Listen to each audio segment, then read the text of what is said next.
Этот город– столица торговых центров. Из-за особенностей климата здесь, правда, невозможно долго находиться на улице, поэтому торговые центры здесь буквально повсюду, и большинство из них– это целая экосистема с магазинами, огромными фудкортами, заведениями на любой вкус, кофейнями, досугом, бьюти, спа, массажем и иногда даже стоматологиями, собственными парками и чил-зонами.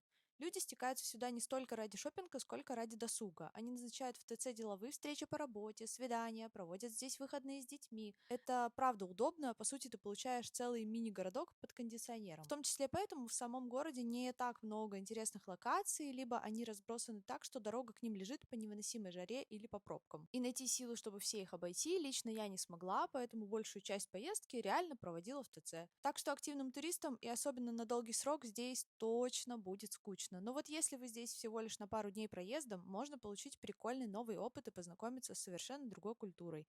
И этот город– столица Малайзии, Куала-Лумпур.